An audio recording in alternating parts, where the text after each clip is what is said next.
जलियांवाला बाग के हत्याकांड के बारे में इस देश के हर नागरिक ने कभी ना कभी किसी न किसी किताब में पढ़ा होगा या किसी मूवी में देखा होगा या फिर किसी अपने बुजुर्ग के मुंह से जरूर सुना होगा। लेकिन हम अक्सर जब जलियांवाला बाग हत्याकांड की बात करते हैं तो उस व्यक्ति को भूल जाते हैं जिसने इस जलियांवाला बाग हत्याकांड का बदला लिया था लंदन में जाकर। जी हां, हम बात कर रहे हैं शहीद सरदार उधम सिंह की। ये वो व्यक्ति हैं, जब जलियांवाला बाग हत्याकांड हुआ था तो इन पर सबसे ज्यादा असर हुआ था और उसी वक्त इन्होंने ये तय कर लिया था कि किसी भी तरीके से इस जलियांवाला बाग हत्याकांड का बदला लेना है और डॉयर की हत्या करनी है। गदर पार्टी ज्वाइन की, इन्हें वो रास्ता मिला, शहीद भगत सिंह से ये इंस्पायर हुए और एक वक्त ऐसा आ गया कि ये शहीद भगत सिंह के ही जितने महान बन गए, खुद का बलिदान दिया लेकिन जलियांवाला बाग हत्याकांड का बदला लिया। आज इस इंटरेस्टिंग और दिल दहला देने वाली इस पूरी कहानी को आज के इस वीडियो में हम डिटेल में और आसान भाषा में समझने की कोशिश करेंगे। Welcome to Chahal academy, this is Anubhav Deepani. तो जलियांवाला बाग हत्याकांड की जब हम लोग बात करते हैं तो सरदार उधम सिंह का नाम सबसे पहले हमारे दिमाग में आता है, क्योंकि इन्होंने भी भारत की आजादी के लिए लड़ाई की थी और अंग्रेजों को इस देश से भगाने में इनका भी बहुत बड़ा हाथ था। जलियांवाला बाग हत्याकांड का जिस पर्सन ने ऑर्डर दिया था, माइकल डॉयर ने, उनकी हत्या यहां पर बेसिकली की थी उधम सिंह ने लंदन जाकर 1940 में, और बाद में इस मर्डर केस के लिए उधम सिंह को फांसी भी दी गई थी 1940 में ही। उसके बारे में हम लोग आने वाली स्लाइड्स में यहां पर डिटेल में देखने की कोशिश करेंगे। तो थोड़ा सा हिस्टोरिकल बैकग्राउंड की तरफ जाते हैं और सबसे पहले सरदार उधम सिंह के बारे में जानने की कोशिश करते हैं। सरदार उधम सिंह जो है, जब वो पैदा हुए थे तो उनका नाम जो था वो शेर सिंह था और ये 26 दिसंबर 1989 को पंजाब के एक क्षेत्र सुनम में पैदा हुए थे। और इनके जो पिता थे वो रेलवे क्रॉसिंग में वॉचमैन का काम करते थे, लेकिन जब इनके पिता की डेथ हो गई तो सरदार उधम सिंह को और इनके भाई को सेंट्रल खालसा ऑर्फनेज यानी कि अनाथालय में अमृतसर में इन्हें ले जाया गया और ये इन्होंने बेसिकली वहीं से पढ़ाई की जब तक इन्होंने अपनी मैट्रिक जो है वो पास नहीं कर ली थी। 13 अप्रैल 1999 को जब जलियांवाला बाग हत्याकांड हुआ था तो बहुत ज्यादा डीपली इफेक्ट हुए थे और 1918 में ही इन्होंने जस्ट एक साल पहले ही, उस जलियांवाला बाग हत्याकांड से एक साल पहले ही इन्होंने अपनी मैट्रिक की एग्जाम पास की थी और 1919 में बेसिकली ये जो है ये हत्याकांड हुआ था। इसके बाद इस हत्याकांड का ये बदला लेना चाह रहे थे और इन्हें जो गाइडलाइन मिली, जो रास्ता मिला, वो गदर पार्टी से मिला।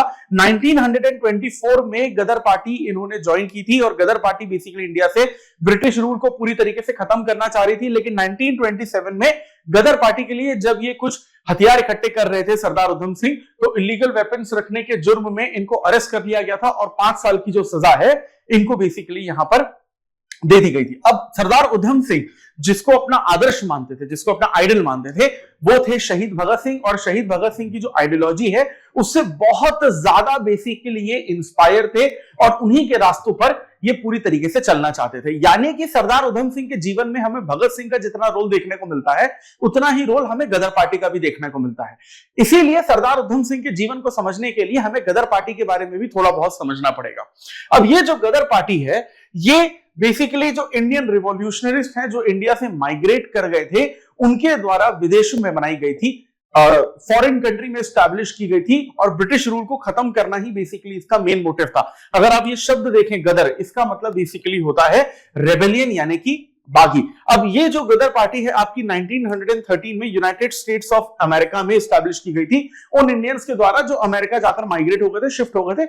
मेजरली ये पंजाबी कम्युनिटी के लोगों के द्वारा एस्टैब्लिश की गई थी और इसका बेसिकली जो मेन एम था वो ये था कि भारत के बाहर जो इंडियंस रह रहे हैं उनको एक तरीके से ऑर्गेनाइज करना और इंडिया के बाहर रहते हुए इंडिया का जो रिवॉल्यूशन चल रहा है उसको पूरी तरीके से सपोर्ट करना। वैसे गदर पार्टी जब इनिशियली एस्टैब्लिश हुई थी तो उसे Hindi association of Pacific ocean का नाम दिया गया था, लेकिन आगे चलकर इसका नाम जो है वो गदर पार्टी बेसिकली रख दिया गया। अब गदर पार्टी का भी हम लोग देखते हैं कि बहुत बड़ा रोल रहा है इंडिया के फ्रीडम स्ट्रगल में और यूनाइटेड स्टेट्स ऑफ अमेरिका के साथ साथ गदर पार्टी के जो सेंटर्स हैं वो आपको बहुत सारी एशियन रीजन जैसे हांगकांग, मनीला या सिंगापुर में भी बेसिकली देखने को मिलते हैं। लेकिन इंडस्ट्रियल और इकोनॉमी बूम की वजह से ये फिर यूनाइटेड स्टेट्स जो है वो शिफ्ट हो गए थे, क्योंकि यूनाइटेड स्टेट्स में जाकर भी गदर पार्टी के मेंबर्स ने बहुत ज्यादा पैसे कमाए थे और वो पैसे इंडियन फ्रीडम स्ट्रगल में भेजते थे। वो बात अलग है कि जब बेसिकली ये इंडियंस गदर पार्टी के थ्रू नॉर्थ अमेरिका में शिफ्ट हो गए, वहां पर बहुत पैसे कमा ली, काफी अमीर कम्युनिटी बनी, लेकिन फिर भी रेसिज्म का जो बेसिकली क्या है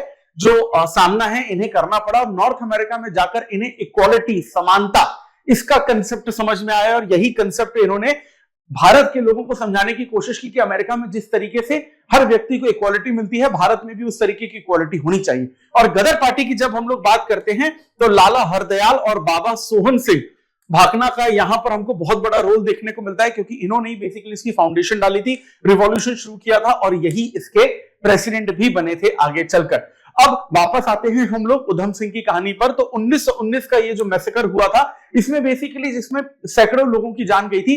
सरकारी आंकड़ा तो आप देखें तो सिर्फ 389 लोग मारे गए थे ऐसा कहा जाता है, लेकिन असल में उसमें 1000 से भी ज्यादा लोगों की जान गई थी।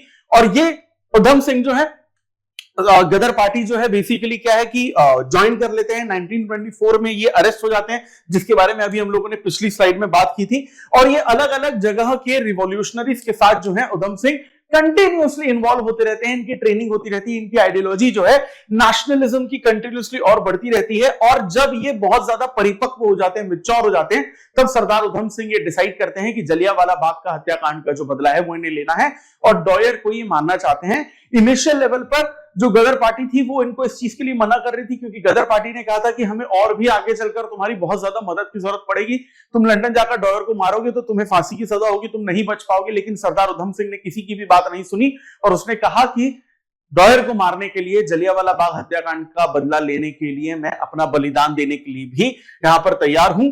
और फाइनली 13 मार्च 1940 को कम से कम 10 साल तक छुपे रहे स्ट्रगल के बाद उन्होंने डॉयर को, एक मीटिंग हो रही थी लंदन में रॉयल सेंट्रल एशियन सोसाइटी की, वहां पर बेसिकली ये भाषण दे रहे थे डॉयर, और वहां पर उन्होंने उसको आवाज लगाई मिस्टर डॉयर और सीधे 2 गोली जो है उनके सीने में मार दी। लेकिन यहां पर डॉयर की तो हत्या की, लेकिन आसपास के और भी लोगों को इन्होंने गोली मारी, जिसमें लुइस डेन, लॉरेंस डुंडास और चार्ल्स कोकेन बेली, इनको भी बेसिकली अरेस्ट किया गया। और वहां से सरदार उधम सिंह भागे नहीं।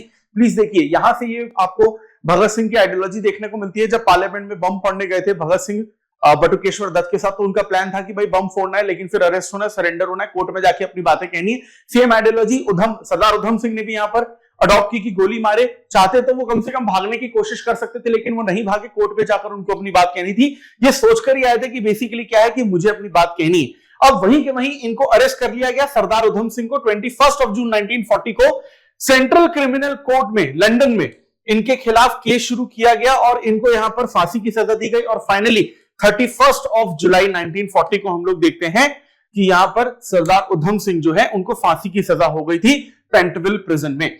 अब जब ये सरदार उधम सिंह जब पकड़े जाते हैं, इनको सजा हो जाती है, फांसी की सजा जब इन्हें बेसिकली दी जाती है, उस वक्त भी जो सरदार उधम सिंह है वो बिल्कुल भी डरे नहीं, क्योंकि इनकी आइडियोलॉजी एकदम क्लियर थी कि अपना बलिदान देते जाते हुए भी ये अपनी आइडियोलॉजी को सामने रखेंगे। जब इनके खिलाफ केस चल रहा था उस पर भी सरदार उधम सिंह ने जोर जोर से चिल्लाया था कोर्ट में, fall down of British empire, इंकलाब जिंदाबाद, जितने भी नारे थे भगत सिंह के, सोशलिस्ट रिवॉल्यूशनरी एसोसिएशंस के, या फिर आप गदर पार्टी की बात कर लें या हिंदुस्तान सोशलिस्ट रिपब्लिक एसोसिएशन की बात कर लें, पूरा का पूरा आइडियोलॉजी बेसिकली इनका उन्हीं से इंस्पायर था। और सरदार उधम सिंह बेसिकली बहुत ज्यादा क्लियर थे इस चीजों को लेकर कि यहां पर जलियांवाला बाग हत्याकांड जो है उसका बेसिकली बदला मुझे लेना है। और at the end of the day इन्होंने बदला लिया। और आखिरी जो सेंटेंस है इनके, इन्होंने यही कहा था that I do not care about the consequences, I am dying for my country, I have seen my people starving in India under British rule and I have protested against this and it was my duty. ये आखिरी शब्द थे सरदार उधम सिंह के। और इस तरीके से सरदार उधम सिंह की जो कहानी है वो यहां पर खत्म होती है अपना बलिदान देकर, और वो भारत के लिए और भारत के नागरिकों के लिए जिंदगी भर के लिए, जीवन भर के लिए, हम सभी के लिए अमर हो जाते हैं। और ये थी तीसरी कहानी हमारी the real heroes of India की सीरीज में। उम्मीद है कि आपको हमारा ये अप्रोच पसंद आएगा, जिसमें हम इंडिया के रियल हीरोज, जिन्हें हम चाहते हैं कि हम और हमारी आने वाली सैकड़ों जनरेशंस हमेशा याद रखें, ये एक तरीके का एक छोटा सा क्रेडिट उनको देने की कोशिश है।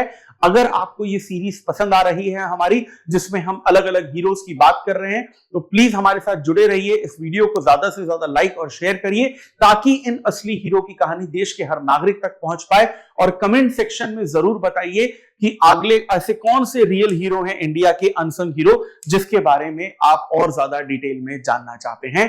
And please do subscribe our YouTube channel, ताकि इस तरीके का कंटेंट जो हमारी सिर्फ प्रिपरेशन के लिए नहीं, जनरल नॉलेज के लिए नहीं, लेकिन हमारे नेशनलिज्म, हमारे पैट्रियटिज्म, हमारी देशभक्ति और हमारे राष्ट्रवाद को भी बढ़ाता है, इस तरीके का कंटेंट हम आपको लगातार देते रहें।